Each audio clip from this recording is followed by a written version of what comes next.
Trade wars and the heartland. Can Democrats swing rural voters? Welcome to the Washington Week Extra. Hello, I'm Robert Costa. Earlier this week, Democrats hit the campaign trail in battleground states, hoping to make gains with voters feeling the effects of the trade war. With Senator Joe Biden in Iowa, a Democrat leading the charge against the president.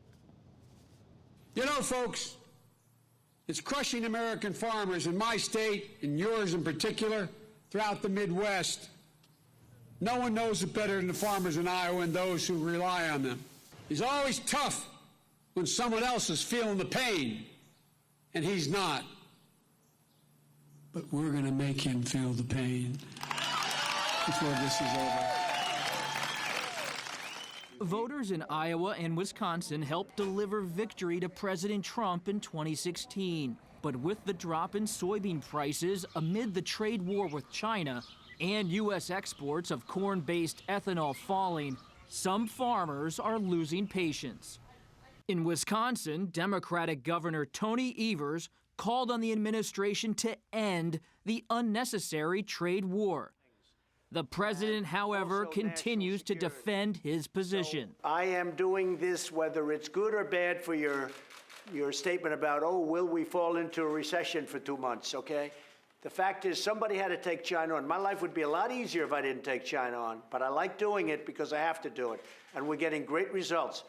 Joining me tonight, Amy Mayer, reporter for Iowa Public Radio, and Craig Gilbert, Washington bureau chief for the Milwaukee Journal Sentinel, a wonderful newspaper, wonderful news organizations. Amy, Craig, thanks so much for being here tonight. Really appreciate it. Great to be with you. Thanks for having me. Amy, we'll begin with you. Out in Iowa, you're seeing probably too many presidential candidates every day. What's their message on the economy? How are they countering President Trump? And what does that tell us about 2020? One of the signature messages that we're hearing from candidates as they're coming through Iowa right now is that they care about rural America, they care about rural economies, and they don't think that this president has served farmers well or served states like Iowa well, in particular because of the tariffs and because of the decisions that he's made on ethanol. Amy, do you believe that the trade war puts Iowa in play in a different kind of way than previous cycles? Certainly Iowa is always in play because of the caucuses that happened so early, and that generates a lot of attention. The tariffs have had an impact across the country, but soybeans have been such a prominent part of the tariff trade between China and the U.S., and farmers in Iowa and Wisconsin and other soybean growing states are really dependent on that Chinese market. So in that sense, it's an easy in for candidates who want to talk about the economy and in particular these trade decisions, and it's something that many voters, many Iowans are really tuned into because they're affected personally by it. Craig, what about in Wisconsin? This used to be the state. I'd see you on Capitol Hill covering House Speaker Paul Ryan from Janesville. You had Governor Scott Walker, a Republican, serving 2 terms. Then in 2018, the tables turned. Governor Evers won the mansion. You had Democrats win the Senate race. Is the trade war tilting the state even more in the Democratic direction, or is there a different scene? Well, I think it's an opening for Democrats. I mean, I spent the past week going from county fair to county fair in Wisconsin, talked to a lot of farmers and a lot of voters in these rural communities. And, you know, we're not seeing, wholesale abandonment of President Trump by farmers who voted for Trump in 2016. But, you know, I think there's a limit to people's patience and a limit to the economic hit they can take. I was talking to one Trump volunteer at a county fair in central Wisconsin who said it was time for farmers to take one for the team. And I think some farmers are willing to do that, but it's asking a lot of a community that's really in crisis and been struggling with tariffs, with weather, with overproduction, with lack of demand for their product. And some of these farmers, it's really taking a toll. Are the Democrats trying to build a coalition in Wisconsin by having their convention there in Milwaukee next year?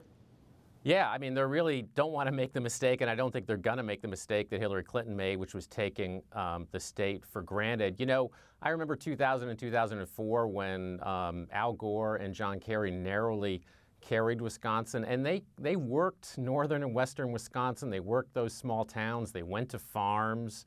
They shot trap and skeet. They did a lot of things that are associated with kind of campaigning for that segment of the electorate. That didn't happen in 2016. They're not going to make that mistake again, but they have their work cut out for them. I mean, there's a perception, even among some Democrats in these rural communities, in these farm communities, that the party and that the kind of urban segments of the Democratic Party are out of touch, aren't as supportive as agriculture as they might be, maybe don't understand their industry the way they should. So Democrats have work to do on that and other fronts when it comes to sort of taking advantage, politically of the opening this may present to them. Amy, when you're on the ground in Iowa talking to voters, everyday Americans, what are you picking up that Washington is not picking up? I think one message that I think we've tried to learn as the media and as a society from the 2016 election, but I don't know that everyone has really taken it in, is that farmers are not a monolithic voting bloc. I mean, just like lawyers and plumbers and teachers and every other profession, farmers run the gamut in terms of where their interests are politically, which issues are their deciding issues when it comes to voting for a president. So that's one thing. But as far as what farmers are saying right now, I think it's representative of that of those various viewpoints. I talked to a farmer yesterday who is a Trump supporter. He's very disappointed, he said, in what seems to be a bit of a stepping back on ethanol support from the president.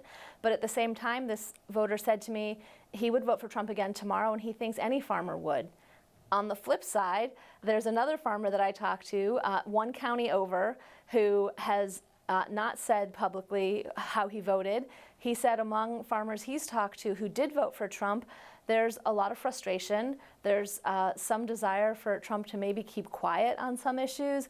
And this person was telling me that he knows a lot of people who voted for Trump who are shaking their heads and looking at the options and maybe aren't going to stay with Trump in the 2020 cycle. So there's much more diversity out there in opinions among farmers than I think they are sometimes given credit for.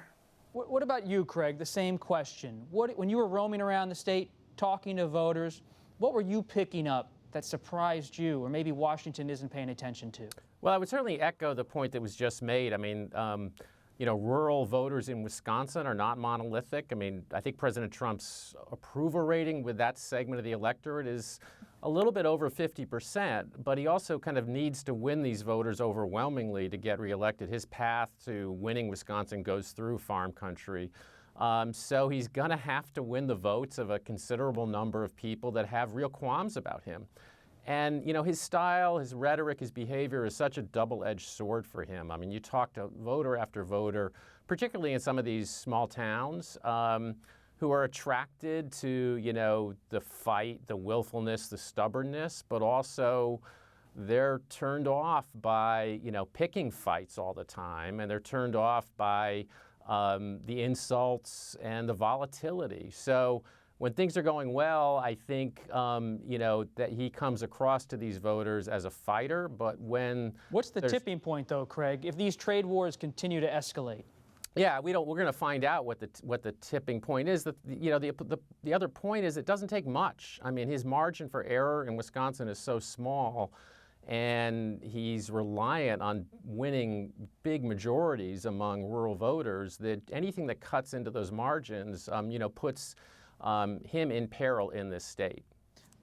Amy, when you think about the suburbs in Iowa, around Des Moines and Iowa City, do you have an appetite among those voters, Democrats, Republicans, Independents, for gun control? Well, I think we are seeing more people being willing to be more vocal about what they'd like to see in changes in our gun control policy. There was a forum that happened just after the shootings in El Paso and Dayton. Here in Des Moines, it was put on by Every Time for Gun Safety. and many of the presidential candidates participated. It was on very short notice, but a lot of them were in town anyway for the Iowa State Fair. And you know, there is polling that suggests that many more gun owners now are coming around to supporting things like red flag laws and categoric background checks. I think one of the things that the candidates are hoping is to encourage those people, whether they're gun owners, whether they live in the suburbs or out in farm country, if they do support some of these proposals, to be public about it and to make it known that there are gun-owning voters who want these changes, because even though they are committed to the Second Amendment, they also recognize that there need to be perhaps some policy changes to try to help curb some of these incidents that are all too frequent. Final question to you, Craig, on guns. NRA is a major player in Wisconsin politics, but so are suburban voters who may want gun control. Which voting bloc matters more as you look into 2020 as a reporter? Well, it's tough. You know, my conversations with gun owners and the polling in Wisconsin suggests that there is actually a lot more support for some gun restrictions than you might think. Not everybody agrees on which ones, but as you guys noted earlier, I mean, part of what makes the politics tricky on this is that just among Republican voters within the GOP, there's a gap between men and women, and there's a gap between suburban and rural Republicans on these issues, and I think that makes the politics particularly tricky for President Trump. Craig Gilbert and Amy Mayer, really appreciate your time on a Friday night. Hope to see you here in Washington at the table soon. Thank you so much for joining me. Nice to be with you. Thanks for having me. And that's it for this edition of the Washington Week Extra. You can listen wherever you get your podcasts or watch on the Washington Week website. While you're online, check out the Washington Weekly News Quiz. I'm Robert Costa. Thanks for joining us, and we'll see you next time.